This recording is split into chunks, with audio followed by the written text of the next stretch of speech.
All right, let's dive into something pretty wild today. We're looking at a real case study in massive ambition. I mean, can you imagine a private company looking at a huge national plan and saying, yeah, we're the answer to that? Well, this is the story of how one group tried to do exactly that. Okay, so everything really gets started with this one powerful phrase, ment lent hengguan. Now that translates to marching order.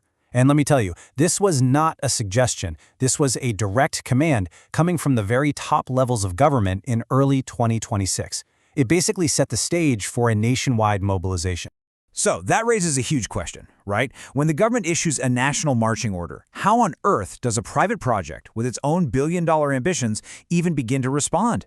Well, as we're about to see, their answer was nothing short of a masterclass in strategic alignment. First up, let's get into the details of the government's directive, the thing that kicked this whole thing off. Because this wasn't just some boring piece of paper. Nope. This was basically a declaration of a whole new era for the nation. So, this directive, officially called 01-CT/TW, was a full-on national call to action. It laid out this huge vision for what they called an era of the nation's rise. And the engine for that rise? Digital transformation. You can pretty much think of it as the government going all in, betting the house on a tech-driven future. So, with the government's call echoing across the country, one private project stepped up with an incredibly audacious answer, one that had the potential to reshape an entire generation of workers. And here's the number that just blows you away. 1 million. That's the number of high-quality, tech-savvy workers this project promised to train and deploy by the year 2030. I mean, talk about an ambitious goal. So, what was the game plan? Well, they zeroed in on young people, specifically those between 14 and 24, and decided to train them in AI and digital marketing. But here's the really interesting twist. They blended military-style discipline, the heart of a soldier, with cutting-edge tech skills. The result? A new breed of worker they nicknamed digital soldiers. Now, this is where things get really clever. The project's leaders didn't just stumble into aligning with the government's plan. Oh no, this was a very careful, very calculated strategic move. Just look at this breakdown. It's brilliant. For every single one of the nation's goals, they presented a specific tech solution. The government wants digital transformation. Boom, here are our automated sales systems. They need a knowledge economy. We've got AI-driven training platforms. National sovereignty? We've developed our own data encryption AIDNA. It was the perfect pitch, framing them not just as a company, but as a vital partner in building the nation's future. With their strategy perfectly aligned, it was time for their boldest move yet. They decided to communicate this directly to the very top by penning a letter straight to the General Secretary. And this letter, it wasn't just a simple note. It was a powerful pledge. Just listen to the language. Spirit of a soldier. Act decisively.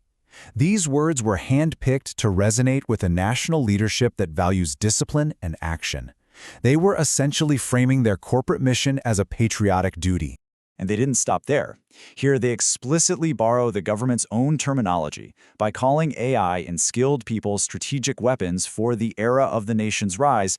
They're doing more than just showing support. They're signaling, hey, we are on the exact same ideological wavelength as you. And here it is, the final masterful stroke. They take the government's own term, marching order, and they claim it for themselves. The message couldn't be clearer. You gave the command, and we are the army that's ready to execute it. It's just genius. Of course, big words are one thing, but you've got to back them up, right? So to prove they were serious, they attached a detailed blueprint to the letter, showing they had a real, credible plan.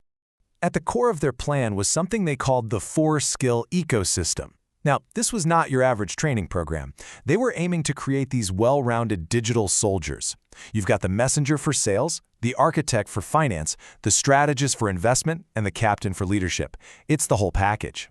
And they put a clock on it. This wasn't some far-off dream. They set hard deadlines. An automated sales system ready to go in a matter of months. Their AI DNA encryption technology, launched by June. And of course the big one, a network of 1 million digital soldiers fully established by 2030. This proved they meant business. Let's just focus on this for a second.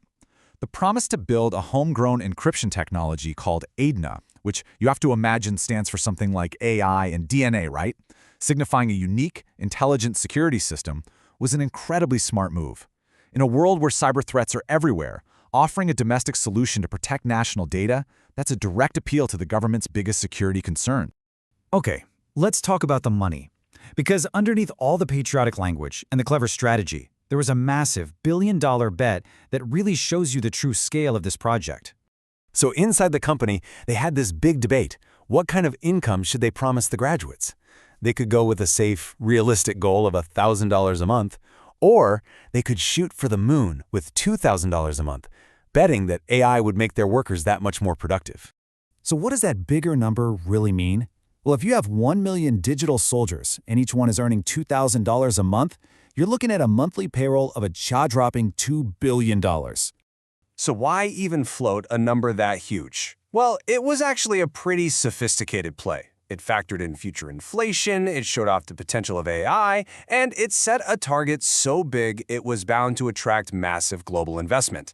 And on top of all that, it promised to create a huge new middle class that would pay taxes, which of course is a huge win for the government's budget. In the end, when they made their official proposal, they decided to be a little more grounded. They settled on a concrete promise, a guaranteed minimum income of $1,000 a month, after taxes, for every single graduate. It was a pragmatic move that balanced their sky-high ambitions with a target that was credible and, most importantly, achievable. Which leaves us with this massive question. When you weave together national policy, private ambition, and these kinds of billion-dollar stakes, what do you really get? Is it a blueprint for incredible national progress? Or is it a bet that has become so big, so important, that it simply cannot be allowed to fail? It's a fascinating thing to think about.